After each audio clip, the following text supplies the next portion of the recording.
Au nom de Jésus. Ah, bêta nous mon lolo bien, bêta bien.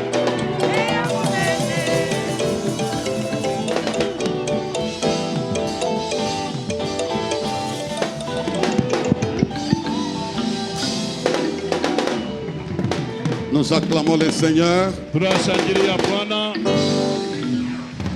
Nous nous sommes acclamés nous-mêmes, nous voulons l'acclamer comme les rois des rois, le Seigneur des seigneurs, celui qui vit au siècle des siècles. Pendant que nous sommes assis et debout,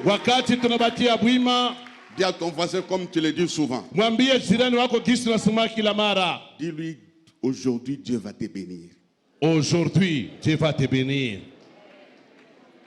Dis-lui à haute voix, aujourd'hui, ça sera ton jour de bénédiction. Aujourd'hui, ça sera ton jour de bénédiction.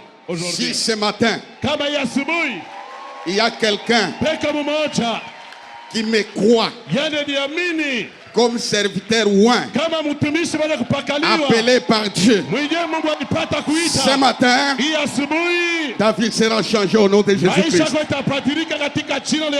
Nous avons un Dieu qui bénit. Et ce matin, je ne suis pas dans la prospérité erronée. Je suis dans la bénédiction divine. Nous acclamons le Seigneur.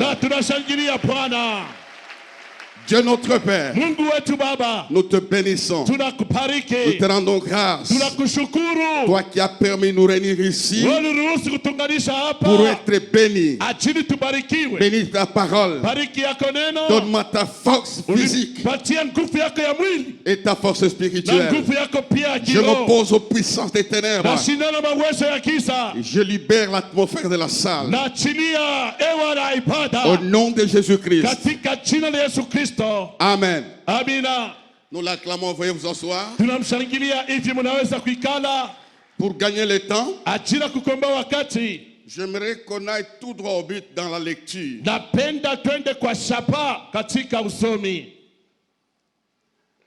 Nous commençons par Deutéronome chapitre 33.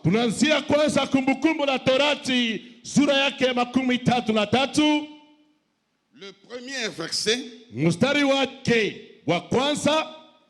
jusqu'au 6e verset.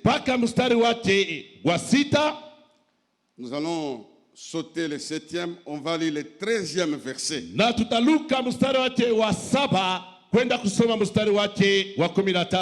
Jusqu'au 17e. Ce matin, c'est un matin de bénédiction. Nous lisons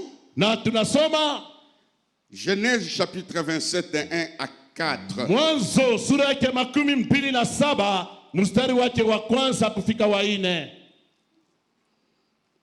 Je compte lire là-bas.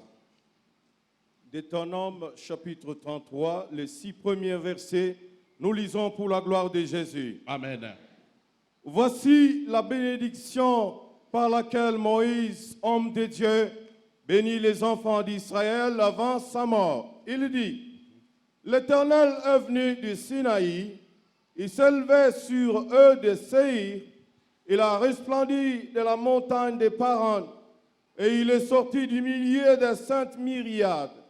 Il leur a de sa droite envoyé le feu de la loi.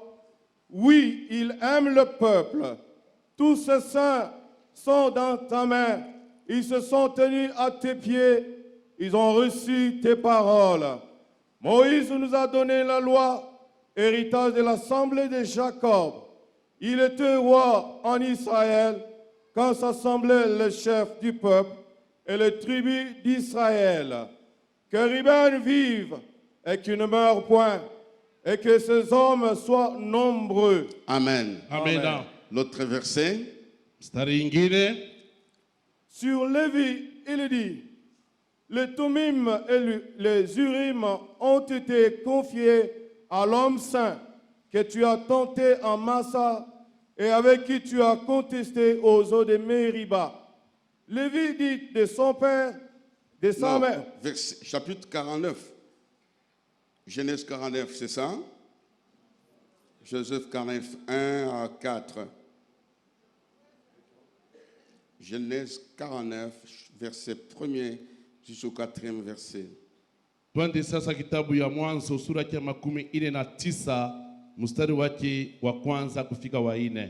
Genèse 49 de 1 à 4, nous lisons au nom. Et puis l'ancien Justin, tu prépares Genèse 27, 1 et les suivants. Jacob appela ses fils et dit: Assemblez-vous, et je vous annoncerai ce qui vous arrivera dans la suite du temps. Rassemblez-vous et écoutez, fils de Jacob. Écoutez, Israël, votre père. Ruben, toi, mon premier-né, ma force et le prémisse de ma vigueur, supérieur en dignité et supérieur en puissance. Impétueux comme les eaux, tu n'auras pas la prééminence, car tu es monté sur la couche de ton père. Tu as essuyé ma couche en y montant. Merci. Genèse 27, du premier au suivant. Isaac devenait vieux et ses yeux s'étaient affaiblis au point qu'il ne voyait plus. Alors il appela Ésaïe, son fils aîné, et lui dit: Mon fils. Il lui répondit: Me voici.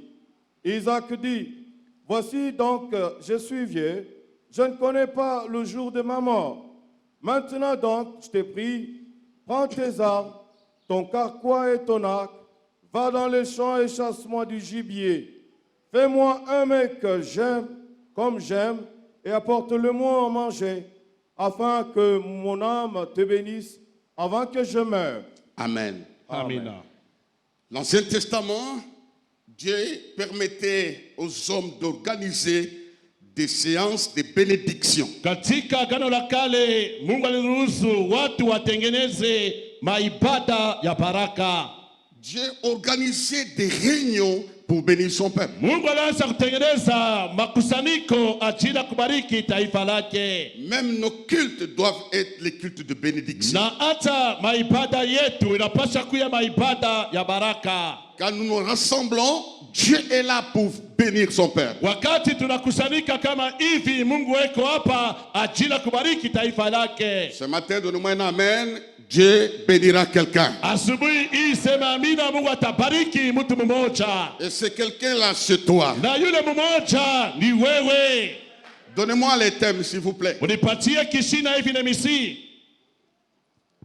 La stabilité par la bénédiction de Dieu et de ses serviteurs. Basi kuikala ustare kupitia baraka ya watumishi wake na Mungu.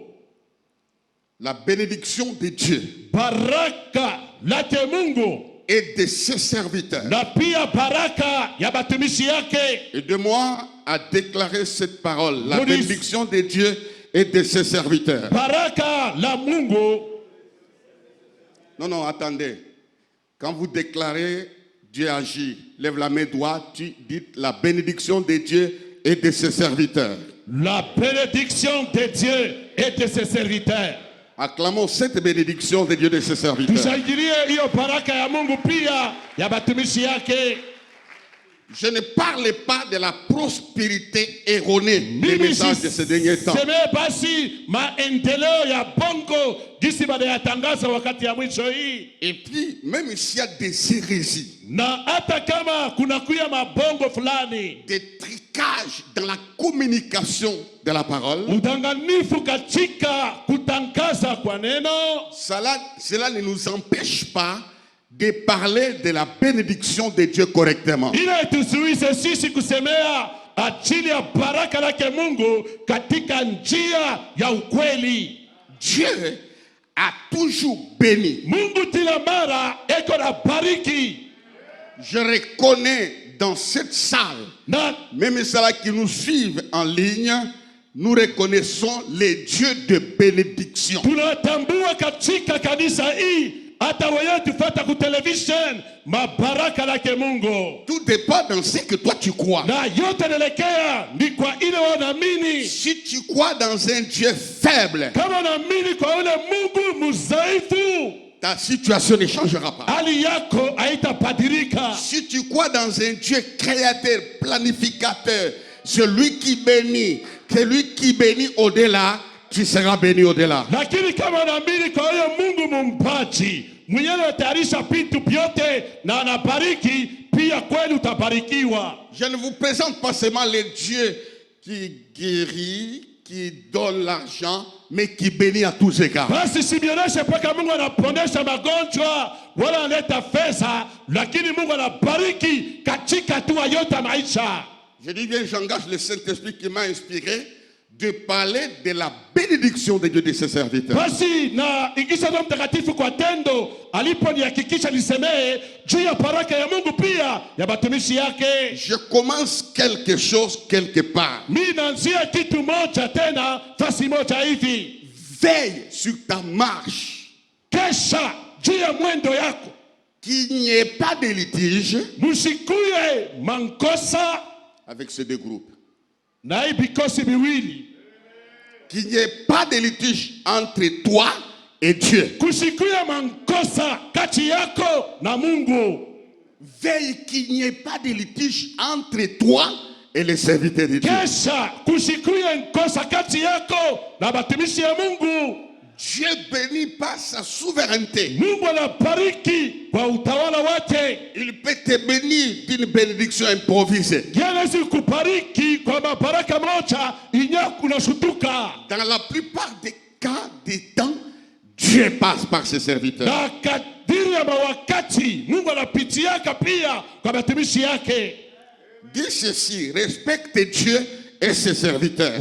Heshimia Mungu na heshimia pia batumishi yake. Regarde un voisin, dis-lui ça. Angalia ule pembeni yako mwambie vile. Respecte Dieu et respecte les serviteurs de Dieu. Dada, heshimia Mungu, heshimia pia batumishi yake. Que ce soit dans ton caractère. Ile ipate kuya katika tabia yako. Dans ton comportement, honore Dieu. Katika mwenendo yako heshimisha Mungu. Dans ton comportement, honore les serviteurs de Dieu. Katika mwenendo yako heshimia batumishi ya Mungu. Parce que Dieu a les mandats jusque dans l'éternité. Maana Mungu mamlaka yake ni paka katika milele. Ces hommes aussi ont les mandats. Na batumishi yake pia peko na mamlaka fulani. J'aimerais pour votre rappel. Napendelea hivi kwa ukumbusho yenu. Une femme mke moja a dit à son mari. Yeye pia mume wake. Le matin. Busubuhi. Il a dit à son mari. Akamwambia mume wake. Chéri. Mpendwa. Qu'il n'y ait rien entre toi et cet homme. Kusikuye mambo kati yako na mtu huyu. Car j'ai souffert toute la nuit. Mami niteswa busiku mzima. Mes yeux ont été ouverts pour voir qui est Jésus. Ilikuwa wazi tia kuona Yesu ni nani. C'est pourquoi veille. Ni kwa maana kesha. Je fais tout. Nafanya vyote Entre moi et Dieu. Kati yangu mimi na Mungu. Qu'il n'y ait pas de nuages. Kusikuye mawingu. Entre moi et les pères spirituels. Kati yangu mimi na baba batigo. Les hommes de Dieu. Batumishi ya Mungu. Qu'il n'y ait rien. Kusikuye tukosane. Regarde ton voisin, on a chiqué les membres, hein? Unasikia ndugu unabielewa bintu?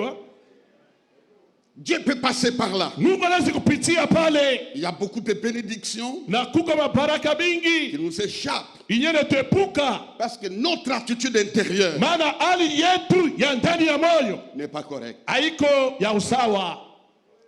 Je vais expliquer brièvement ces trois textes. Mimi basi tafasiria kwa ufupi hiyo masomo tatu. Nous commençons par Genèse. Tunaanzia kitabu ya Mwanzo. Isaac est vieux. Isaka anaseka. Il a une faiblesse physique. Na pale anapata udhaifu katika mwili. Il ne voit pas bien. Pale asione tena mzuri. Il est déréglé dans ses raisonnements. Na katika akili yake vitu viendeke mzuri. Avant de mourir, na kabla apate kufa, il appelle son fils. Isaka anaita mwana wake. Fais-moi un mets que j'aime. Yakao nipikie chakula bila pendaka. Afin que mon âme te bénisse. Ili basi nafsi yangu ikubariki. Mais cet homme qui va bénir. Sasa huyu mtu mwenye atabariki. Il est presque aveugle. Yesha kuzeka shone. Il a terminé sa vie sur-bas. Maisha yake pa dunia ashakwisha hayo. Il est affaibli par le poids de l'âge. Ye anachoka na buzito wa miaka. Son état n'est pas rassurant. Na hali yake ya mwili Mais il a quelque chose qui va bouleverser toutes les générations. C'est pourquoi il faut respecter les parents biologiques, les parents spirituels. Ils ont quelque chose à te communiquer. Et la chose là, c'est la bénédiction. La bénédiction traverse les étapes de toutes les générations.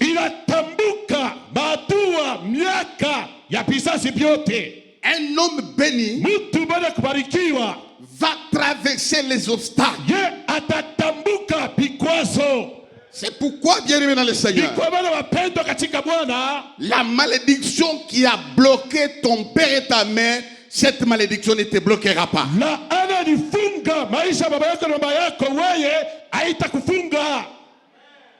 Je suis en train de prophétiser. Il n'y a pas la bénédiction est une force. Est une puissance qui balaye tout sur ton passage. La bénédiction est une grâce capable de te distinguer là où tu travailles, là où tu es né. La bénédiction va t'introduire dans ton nouveau territoire. Tu es né dans un territoire de malédiction. Quand la bénédiction te localise, tu changes de territoire. Ce matin, il y a plusieurs candidats qui vont changer de territoire. Tu vas changer de territoire. Nous l'acclamons très fort.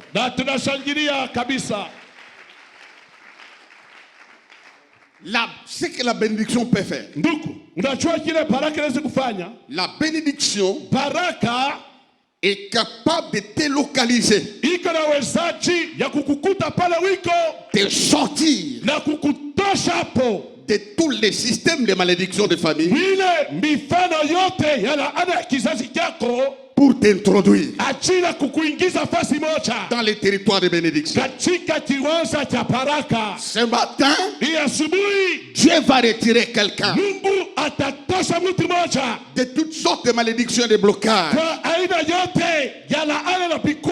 pour faire de toi un monument de bénédiction. Dieu est capable d'établir la différence par la bénédiction.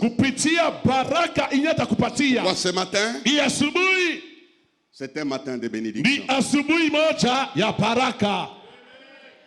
Un jour, Ruben a fait une erreur. Il a fait une bêtise. Il a sué la couche de son père. Alors il y a eu des paroles qui étaient sorties de la bouche de son père, les maudissants. Il a été privé de la prééminence à cause de ce qu'il a fait. Son père l'a privé de la bénédiction.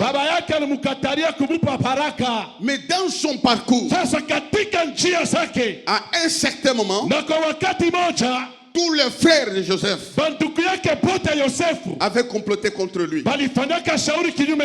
pour les tuer, qu'ils puissent disparaître. Alors, quelques années plus tard, Ruben a fait cette bêtise. C'était une faute grave. Il méritait la malédiction. Quelques temps plus tard, mais Dieu, comme disait Célé ici, comme disait le frère Célé, Dieu, on ne peut pas le comprendre. Il peut appeler quelqu'un qui ne mérite pas selon les entendements humains. Il n'y a personne qui a mérité l'appel ici. C'est la grâce de Dieu. Si nous sommes là, si je prêche, les gens m'écoutent. Si je suis devant vous, je ne suis pas meilleur. C'est Dieu qui l'a fait. Il faut comprendre ça. Si tu es belle, ce n'est pas toi. C'est Dieu qui l'a fait. C'est Dieu qui l'a fait. Alors, il est maudit. Il est maudit par son père en bénissant les autres. Il est mort. Moïse est venu pour changer les équations. Je m'adresse à quelqu'un ici. Reçois ça, c'est ta parole. Moïse est au milieu de nous. Parce qu'il a dit ceci. Dieu vous suscitera un prophète puissant en œuvre comme moi. Avant sa mort, Moïse réunit les enfants de Jacob, y compris celui qui était maudit. Il les appelle tous. Dieu ne fait exception de personne. Même les hommes les plus rejetés peuvent compter sur l'amour de Dieu. La malédiction peut te sortir du retard. Moïse a commencé à bénir. Il a commencé à bénir. Il a béni Moïse. Alors, pendant qu'il bénissait, Ruben était là. C'est pourquoi, frère, il est très dangereux de vous absenter au culte. Ces jours-là, Ruben ne savait pas. C'était son jour. Il arrive sur Ruben. Lui qui était privé de la prééminence. Moïse arrive chez lui. Il lui dit que Ruben vive qu'il ne meurt point. Je dis la même chose ce soir. S'il y a quelqu'un qui a été condamné, tu ne mourras pas dans la condamnation parce que Moïse est au milieu de nous. Il y a quelqu'un qui a été jugé. Il y a quelqu'un qui juge la condamnation. C'est Jésus-Christ. Que Ruben vive. Cet homme portait la parole de la malédiction. Il était privé de la permanence. Mais quand Moïse est venu, il a dit que Ruben vit. Il y a de l'espérance pour ceux-là qui vivent. Je dis, tu ne mourras pas, tu vivras au nom de Jésus-Christ. Il a survécu. Il a eu part à la bénédiction. Pourquoi? Parce que nous avons un Dieu qui peut nous sortir de la malédiction et puis nous bénir. Nous pouvons acclamer le Seigneur.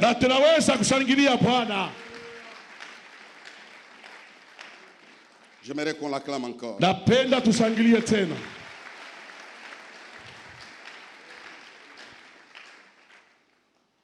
Moïse a enlevé la malédiction qui a été prononcée par les pères. C'est pourquoi, frères et sœurs, il y a 4 raisons pour lesquelles Dieu nous bénit.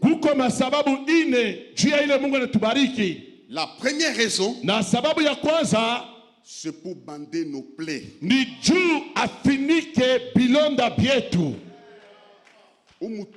Tel que nous sommes là, il y a des gens blessés. Il y a des gens qui ont été brisés par les circonstances. Il y a des gens qui ont été déçus. Ils ont pris même des décisions. Les choses de Dieu, ils abandonnent ça. Alors la meilleure façon de bander les plaies, c'est de les bénir. Dieu nous bénit pour bander nos plaies. Dieu nous bénit pour nous faire oublier le passé. Ça c'est pour toi. Dieu va faire une chose. Au courant de cette année, tu vas oublier le passé. Tu vas oublier le passé. Donne-moi un amen. L'argent ne te fera pas oublier les problèmes. La bière ne te fera pas oublier les problèmes. Mais la bénédiction de Dieu, Dieu va bander les blessures. Je dis, Dieu va bander tes blessures. Il y a une personne dans la Bible, c'est Joseph. Il est passé par des voies compliquées. Il a pleuré. Il a perdu sa mère. Il a été jeté dans les trous. On le sort de son pays. Il est en Égypte. Vendu comme un colis. Il est la seule. Loin de son père, loin de sa mère. Il disait, c'est fini pour moi. Il y a quelqu'un qui dit ceci, c'est fini pour moi. Je ne me marierai plus. Je n'accoucherai plus. C'est terminé. Que les cultes terminent vite. Tout ce que le passé dit là, c'est tout ce qu'il a toujours dit. Ça ne sera pas tout ce que j'ai toujours dit. Ce matin, Dieu est capable de consoler ton cœur. Il va te donner un sujet de joie. Comme il a fait avec Joseph. Joseph va avoir des enfants dans les pays d'Égypte. Qui veut dire, le premier enfant s'appelait Manassé. Qui veut dire, Dieu me fait oublier le passé. Il m'a fait oublier mes souffrances et mes humiliations. C'est ce que Dieu va faire. Quand Dieu bénit, tu ne te souviens pas des années passées. Tu ne te souviendras pas des douleurs. Tu ne te souviendras pas de l'opprobre. Le temps d'hier passera. Le temps de larmes passera. Alors l'enfant qui va naître s'appelle Manassé. La bénédiction que tu auras s'appelle Manassé. Que Dieu te donne la grâce d'enfanter Manassé comme une bénédiction. Dieu l'a fait oublier le passé. Dieu lui donne encore un autre enfant dans la même signification de la bénédiction. Dieu m'a rendu fécond dans les pays de mon affliction. Donne-moi un amen. Amina. Je ne suis pas d'accord. Mungu, Dieu, qu'il a été béni à Kisangani, ça n'aura pas d'impact. Dieu va te bénir dans les territoires de ton humiliation. Je ne suis pas d'accord. Vous apprenez seulement le pasteur, on l'a béni en Belgique. Personne ne connaît mon histoire. Personne ne connaît ce que je deviens. Seulement là où on t'a connu. là où on s'est moqué de toi, là où on t'a humilié, là où on t'a injurié, que Dieu va te bénir. Alors ce matin, Dieu t'a béni dans ton territoire d'humiliation. Nous acclamons le Seigneur.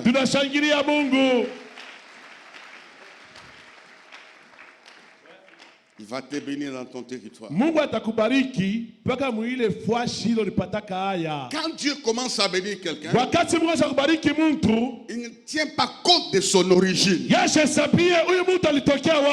Il va te bénir tel que tu es. J'aimerais que tu oublies d'abord d'où tu viens. Tu as déjà quitté là d'où tu viens. Il n'y a plus rien là où tu viens. Le problème, ce n'est même pas là où tu es. Le grand problème, c'est là où tu vas avec Dieu. C'est là où tu vas avec Dieu. Frères et sœurs, on a présenté Ruth comme une femme issue de la malédiction. Quand il est arrivé à Bethléem, on a dit c'est une femme moabite. On l'a décrit. On connaissait qui il était. On connaissait qu'est-ce qu'il faisait. Mais dans un territoire de malédiction. Mais avec Dieu, il a été béni. Ce que tu es aujourd'hui ne compte pas pour Dieu. Ce qui compte pour Dieu, c'est ce que tu seras après ma prédication, après la parole de Dieu. Dieu est capable de te bénir. La bénédiction va te sortir pour te brancher aux hommes de valeur. Il est capable de changer les temps et les circonstances. Quand la bénédiction vient. Quand la bénédiction vient. Dieu nous bénit pour nous consoler. La bénédiction de Dieu est éternelle. Il n'y a personne qui peut l'arrêter. Il n'y a que ton péché qui peut arrêter la bénédiction. Alors j'aimerais dire ce matin, la bénédiction de Dieu c'est sa décision. Quand Dieu décide de te bénir, personne ne peut révoquer sa décision. Chaque personne ici nous sommes est candidat à la bénédiction. Dieu a appelé Abraham et ses descendants. Vous serez bénis dans un territoire inconnu. Dans chaque bénédiction, il y a une voie. Des fois, le chemin de la bénédiction est un chemin de découragement, est un chemin de douleur, est un chemin d'humiliation. Quand tu passes par ce chemin-là, Dieu travaille ton cœur pour que tu gères bien ta bénédiction. Toute la souffrance sur la route, ce n'est pas pour t'enfoncer, c'est l'école du maître. Quand tu sortiras du chemin, tu seras un homme stable dans la bénédiction. Ta vie doit conduire Dieu de te bénir. Il y a des gens, quand il est béni, il quitte l'église. Il y a des gens, quand il est béni, il néglige les cultes. Dieu va répéter la souffrance. Mais ce que tu connais, c'est l'école du Seigneur. Dieu n'est pas un bavard. Quand il te dit je te bénis, il a déjà béni. Tu n'as pas besoin qu'on vienne répéter ça. Quand il te dit je te bénis, il te laisse dans les chemins. Marche dans les chemins. Il te voit à la fin de la bénédiction. Faut pas. Il y a des gens qui partent partout pour chercher la parole de bénédiction. Elle n'est pas là où vous partez. Elle est dans la parole de Dieu. Quand il a parlé, il a parlé. Tout ce qui se passe en cours de route, c'est son école. Il appelle Abraham. Je te bénirai. Tu seras une source de bénédiction. Il va connaître des combats. Je vais prophétiser à quelqu'un. Les combats que tu connais annonce la bénédiction qui vient. Après, il a connu des combats.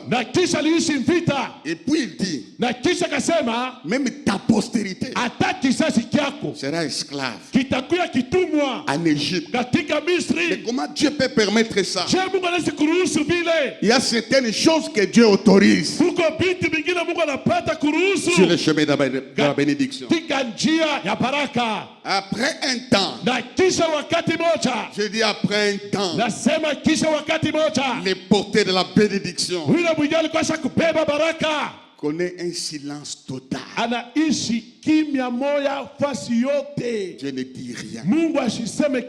Des fois les prières sont des lettres mortes. Il y a un silence total. Le silence par lequel tu passes, cela ne signifie pas qu'il n'y aura rien là où tu vas. Après, il est arrivé, il a épuisé toutes ses forces. Il a fabriqué une bénédiction. Mais la vraie bénédiction l'attendait. C'est ce que je dis ce matin. La vraie bénédiction t'attend. Il n'y a qu'un démon qui peut effacer la bénédiction. Et en fin de compte, Abraham a été béni. Dieu a prouvé qu'il est le Dieu de bénédiction. Il l'a consolé totalement. C'est pourquoi je parle à quelqu'un qui est découragé. Dieu t'attend quelque part. Ta bénédiction ne dépend pas des circonstances. Ta bénédiction ne dépend pas des hommes. Ta bénédiction dépend de Dieu. Dieu est un Dieu de bénédiction. Tout ce qu'il dit, il accomplit. Avant ta mort, tu verras les dieux de consolation. Tes ennemis verront les dieux de consolation. Les moqueurs verront les dieux de consolation. Je rassure encore, nous avons un Dieu qui bénit. Nous avons un Dieu qui bénit. Alors c'est trois catégories. Les serviteurs de Dieu, Dieu passe par eux pour nous bénir. Je ne serai pas long ce matin. Dieu passe par eux pour nous bénir.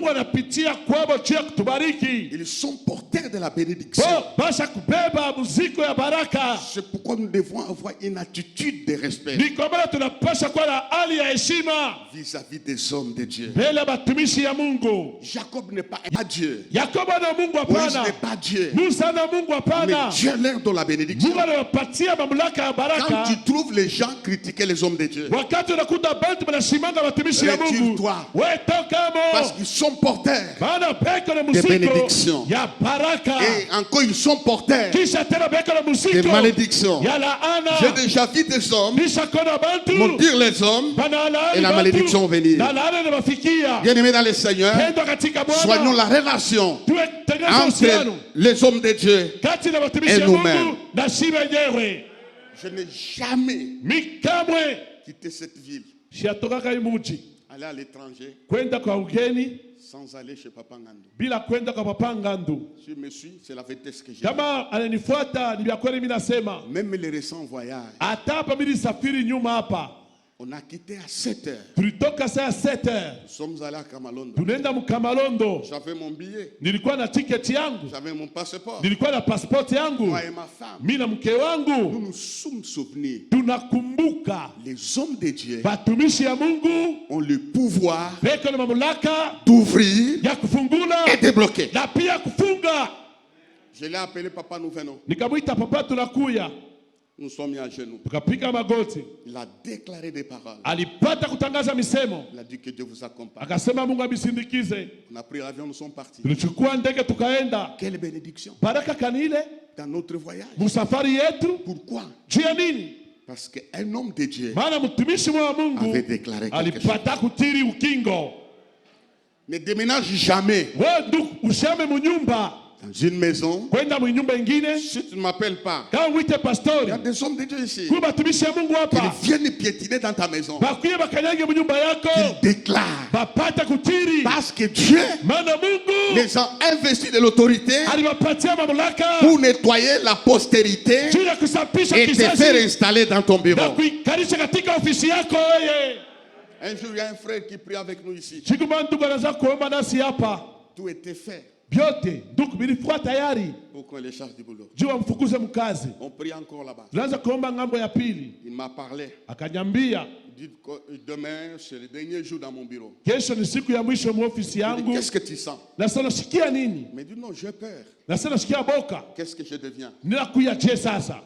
Je n'ai pas prophétisé. Je lui dis frère. Il me rappelle souvent cela. Demain, je viens t'installer dans ce bureau. Nous sommes allés avec lui au bureau. Quelque part ici. Je dis Seigneur, je l'installe. Tout n'était pas favorable. Il y avait des blancs, il y avait des gens qui les combattaient. Et puis il hésitait. Je me mets, non, non, assieds-toi là. Je t'installe. Au nom de Jésus. Jusqu'aujourd'hui, il est dans ce service. Tout ce que vous lirez sur la terre sera lu dans le ciel. C'est le pouvoir accordé aux hommes de Dieu. Ne fais jamais un ministère. Tu commences comme ça. Qu'on te recommande. Comme les autres ont fait les candolos. Qu'on t'installe. Quand un homme de Dieu déclare, Dieu approuve cela. Il approuve cela. Faites ça. Vous aurez la bénédiction. Deuxième catégorie. Les parents. Isaac était vieux. Il ne voyait pas. Mais il avait quelque chose à communiquer. Enfants, soyez obéissants aux parents. Les parents communiquent la bénédiction. Ils peuvent vous donner la clé pour aller plus loin. Alors la bénédiction peut venir par Dieu, peut venir par les hommes de Dieu, peut venir par les parents. Les trois catégories qui peuvent bénir. Un chrétien doit être quelqu'un qui respecte les gens. Je ne suis pas venu vous dire que maladie. Le respect que vous aurez vis-à-vis de Dieu, une bonne relation avec les hommes de Dieu, une bonne relation avec les parents.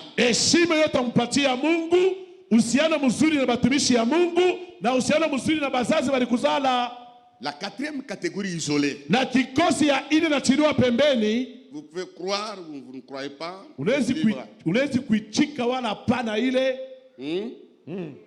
Les hommes politiques. Il faut les respecter. Nous devons d'abord nous repentir de tous les commentaires. Toute autorité vient. Jésus a dit, il ne me rejette pas. Il rejette celui qui m'a envoyé. C'est pourquoi nous devons prier pour eux, pour que Dieu leur donne la sagesse de nous diriger. Il y a des mots, des paroles qu'on lance, que nous lançons. Vous avez des politiciens. Ces paroles-là constituent un blocage sur notre propre vie. Il faut les respecter. Tubeshimieni. Ce sont des ministres établis par Dieu. Biwaziri walipangiwa na Mungu. Nous devons coopérer avec eux Tunapaswa kutumika nao pamoja et leur montrer la voie. na kubaonesha njia ya Il y a kweli. des gens, Kuko bantu, quelqu'un ne peut pas être impoli à l'église. mtu mkanisa haipaswa puse heshima. Ça doit commencer chez lui à la maison.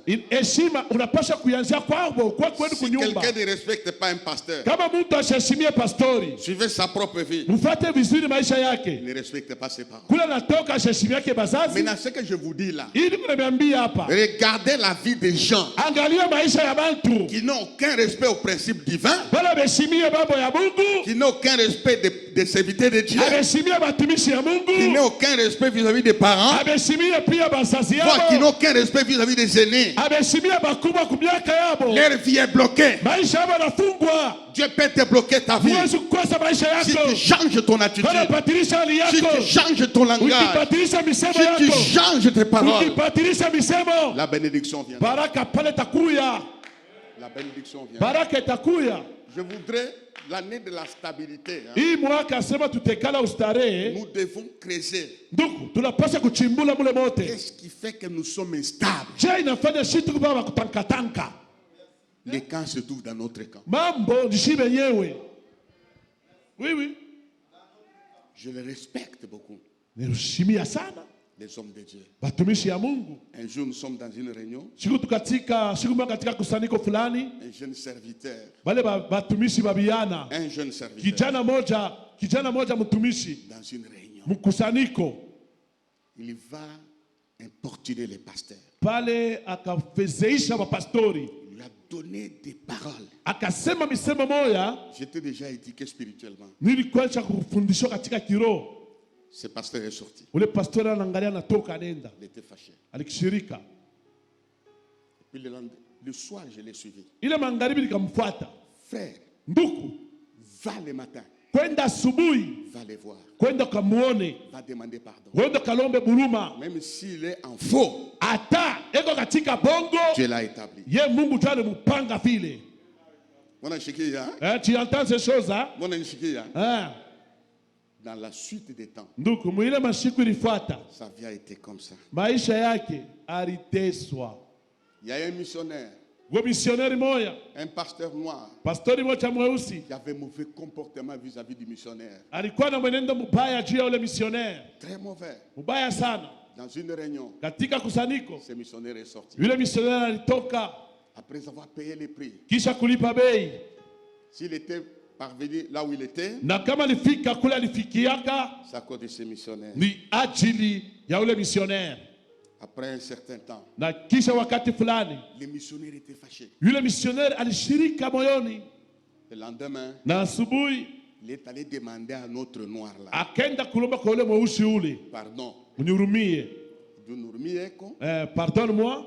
Parce que j'étais fâché moi. Milishirika. Et puis j'étais fait fâché. Kisha kushirikisha. Il faut faire attention avec l'autorité. Inapasha kukeba na mwenye mamlaka alipangiwa. Beaucoup de gens sont déséquilibrés. Bantu mingi maisha yao yendeke. Déstabilisés. Bada fezeishwa. À cause de l'attitude intérieure. Ajili ya hali ya moyo wao. Et puis ils ont fait une action de grâce. Kisha wakafanya tendo la shukrani. Ils ont mangé ensemble. Walikula pamoja. Ils ont mangé ensemble. Wakakula pamoja. Même vous les femmes. Ata mweba mama. Vous ne respectez pas vos maris. Amheshimie mabwana yenu. C'est un problème. Inakuwa ni mambo. Même vous les hommes. Ata mweba naume. N'honorez pas vos partenaires. Amheshimie mabibi yenu. C'est un problème. Inakuwa pia ni mambo. Ce sont réconciliés, ils ont mangé le foufou ensemble. Bali patana banakula bukari pamoja. Ils pensaient que c'était tout. Bali zania kama ilikuwa yote. Frère, ndugu, je peux vous raconter l'histoire nezi kumiambia arishi de la vie de ce noir là. Ya maisha ya ule mtu mweusi ule. Il est allé trop bas. Alishuka chini sana. Trop bas. Chini kabisa. Pourquoi? Juu ya nini? Parce qu'il n'a pas respecté l'autorité. Maana asikuheshimie mwenye mamlaka. Il n'a pas honoré les hommes de Dieu. Asikuheshimie batumishi ya Mungu. Il n'a pas honoré les parents. Yasikuheshimie bazazi. Il est descendu. Na alipata kushuka chini. Il a bloqué la bénédiction. Baraka yake ilifungwa. Dieu a laissé l'onction. Mungu aliacha upako. C'est un don. Ni zawadi. Mais la bénédiction sasa baraka est partie. Isha kwenda lwayo. Je voudrais aujourd'hui. Napendelea leo. Si ton père est un féticheur, kama baba yako ni mpakamanga, c'est ton père. Ni baba yako. Si ta mère est sorcière, baba yako ni mfinchi, dis ta haute voix, c'est ma mère. Ni ma mère. Faut le respecter. Heshimia mama. Faut le respecter. Heshimu mama. Ça ne me dit rien. Bila binyangalia mi. Ça ne dit rien. Bila biseme kintu. Tu peux crier. Ça ne dit rien. Ce qui est important, c'est ton attitude vis-à-vis de Dieu, vis-à-vis des serviteurs de Dieu, vis-à-vis des parents, vis-à-vis des pères. C'est ce qui débloque la bénédiction. Je termine en donnant un exemple. Au Nigeria, les pères, c'est les pères. Baba, ni baba. Mais je dis semer, j'enseigne. Je ne dis pas parce que je suis père. Est-ce que nous on est semé? Je parle pour moi-même. Même si je parle pour moi-même, je les parle. Pour que la bénédiction vienne. Aujourd'hui, nous allons quitter ici. Les malédictions issues. Les blocages issus des manques de politesse, d'attitude intérieure correcte, s'arrête aujourd'hui au nom de Jésus. Si tu ne t'es pas réconcilié avec les parents, va les faire. Mes parents ont divorcé quand j'avais 9 ans. Mon père n'a pas joué un rôle important. Dieu m'a aidé. Plus tard, je suis allé vers lui. Je me suis mis à genoux. J'étais fâché par les divorces. Je t'avais condamné pour ça. Prie pour moi. Prie pour moi. On a prié ensemble. Depuis ce jour-là, Dieu m'a distingué dans la famille. Donnez-moi un amen fort. Dieu m'a distingué dans la famille. Il y a des gens qui appellent leur père vieux. Vieux, baba yako, vieux. Jusqu'à ma mort, je respecterai les hommes de Dieu et les hommes spirituels. C'est pourquoi en quittant ces lieux, il faut soigner la source de la bénédiction. Pour que la bénédiction vienne. On ne sait jamais. Si ici, il y a quelqu'un d'une manière ou d'une autre qui a été touché par la malédiction, il vit l'absence de la bénédiction. C'est venu dans ce sens-là. Que Dieu enlève ça ce matin. Que Dieu enlève ça ce matin. De la même manière que Moïse enleva la malédiction, Jésus enlève la malédiction. Veuillez vous lever, nous acclamons le Seigneur.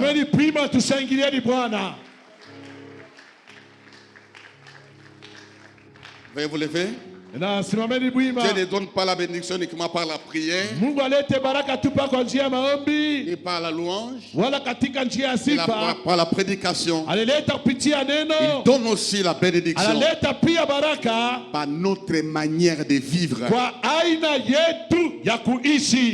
Devant Dieu, devant les hommes de Dieu, devant les parents et devant les aînés.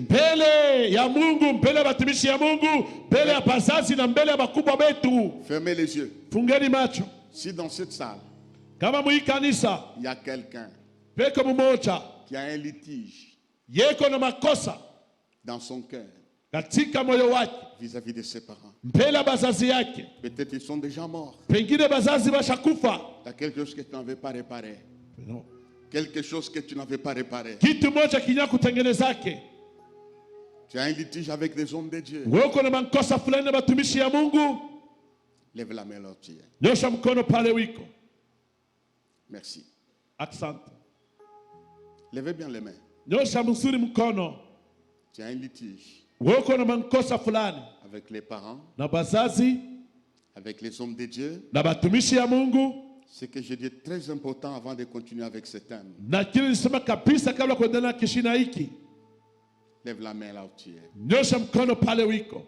Tes paroles misemo yako ont été entendues. Ilipata kusikilika. Ça constituait une barrière Na ilikuwa kama kikwazo entre toi et la bénédiction. Kati yako wewe na baraka. Je vais prier maintenant. Na nitaomba sasa hivi. Seigneur, tu vois toutes ces personnes Bwana, naona watu wote hawa qui ont des barrières banakuwa na vikwazo à cause de leur attitude ajili ya hali yao et leur langage. na pia misemo yabo. J'enlève toute malédiction Natosha laana yote au nom de Jésus-Christ. katika jina la Yesu Kristo. Est-ce que tes parents n'ont pas prononcé de mauvaises paroles? Eti pale wiko bazazi yako bakusemea bibaya Comme Jacob. kama Yakobo. Moïse est au milieu de nous Musa eko katikati yetu pour enlever ces malédictions. ajili kutosha ile halana. Si tu es là, lève la main aussi. Na kama uko hapa pia nyosha mkono yako. Maintenant, on va prier Na tutaomba tena d'une manière générale. na kwa hali ya hote Toute malédiction laana yote soit brisée au nom de Jésus. ipate kuvunjika katika jina la Yesu. J'aimerais qu'on prie tout simplement. Napendelea tuombe tu. Donc je vais faire une prière. Na mimi nitafanya tu maombi. Parce que Moïse a prié. Maana Musa alipata kuomba. Il n'a pas demandé toute la foule de prier. Yesu kuomba taifa yote pate kuomba. Toi qui as levé la main, Wewe nyosha mkono yako. l'Esprit va te localiser là où tu es. Roho itakushanta pale wiko. Passe ici devant. Pita hapa pambele. Je veux prier pour toi. Mimi nitapata kukombea wewe. Que cette affaire puisse partir. Ile mambo ya laana ipate kutoka. Toi aussi. Nawe pia. J'ai cité toutes les catégories. Nilitaya vikosi vyote. Litige avec Dieu, contre Dieu. Wewe kama uko na mambo na Mungu. Contre les hommes de Dieu. Na batumishi ya Mungu. Contre les parents biologiques. Na bazazi balikusala. Contre les serviteurs de Dieu. Na batumishi yake Mungu. Passe devant. Pita kumbele. Alléluia. Passez devant. Piteni kumbele. Répare-toi. Ndugu, tengeneza. Répare tes litiges avec Dieu. Tengeneza mankosa yako na Mungu. Tu te souviendras Na wewe utakumbuka de cette prière. hii maombi kunafanya leo.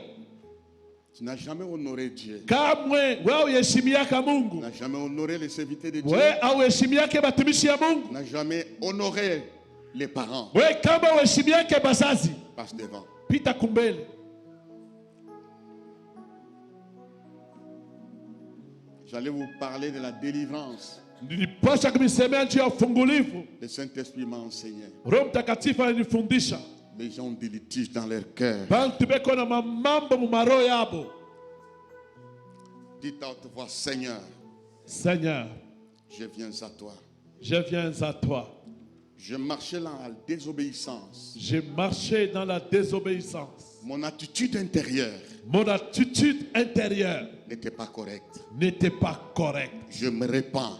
Je me répands. Enlève la malédiction Enlève la malédiction sur toute ma vie. sur toute ma vie. Au nom de Jésus. Au nom de Jésus. Nous allons taper les mains toute l'église. Tutapika mikono kanisa mzima. Nous allons briser toutes les malédictions issues de la désobéissance. Tutavunja laana yote litoka kutokutii kwetu. Tapons les mains, prions ensemble. Je brise la malédiction. Pika mikono na vunja laana. Des forces et des puissances. J'anéantis toutes les malédictions ici de la Je désobéissance. brise la malédiction. Oh Dieu de gloire. Au nom de Jésus. Dieu de force. Je brise la malédiction. Prie toutes les malédictions. Ici de la désobéissance. La malédiction ici. Manque de respect. Oh Dieu. Au nom de Jésus de Des Nazareth. attitudes de mon cœur. Père céleste. Le manque de respect aux aînés. Le manque de respect aux serviteurs. Le manque de respect à ta parole. Oh Dieu. Le manque de respect aux autorités. Le mauvais langage. Les mauvaises attitudes. Seigneur notre Dieu. Je brise toute malédiction qui peut venir de ma désobéissance. Au nom puissant de Jésus, je détruis cela ce matin. Au nom de Jésus. Dieu notre Père. Mungu wetu Baba. Ta parole est la vérité. Neno yako ni kweli. Purifie-nous par ta parole. Takasa mioyo yetu kwa yako neno. S'il y a une malédiction Na kama kuna kuya laana qui plane sur quelqu'un, inakuwa kitembea juu ya mtu mmoja, de la même manière, Moïse a enlevé la malédiction de Ruben. vile vile Musa alitosha laana yote ya Rubeni. Investi de ta force, Fuatana basi na mamlaka yako, quelle que soit l'origine d'une malédiction quelque part, ichapokuya kule laana litoka fasi moja hivi, quel que soit l'aspect de blocage de quelque chose, ichapokuya hali ya vikwazo kwa kitu moja, même ceux-là qui ne respectent pas les chefs dans leur service, hata penye ameshimia makubwa yao katika makazi zao, ils sont bloqués dans la promotion, banafungwa katika macheo, dans la multiplication de leur salaire, katika kuchumulika kwa mshahara à yao, cause de leur attitude ajili tu ya hali yao qui a entraîné la malédiction. nawezi kuleta lahana. Père, Baba, c'est devant toi que nous décidons ni mbele yako ambayo tunapangia de nous débarrasser de ces choses. ya kuachana na vile vitu Au vyote nom de Jésus. katika jina la Yesu. Maintenant, Na sasa hivi j'appelle la bénédiction du ciel, naita baraka ya mbinguni, la bénédiction de la terre, baraka ya dunia que ce soit le partage de ces gens. ikuye hali ya bantu haba Au nom de Jésus-Christ. katika jina la Yesu Kristo. Amen. Amina. Nous acclamons le Seigneur. Tunashangilia Bwana. Tu es le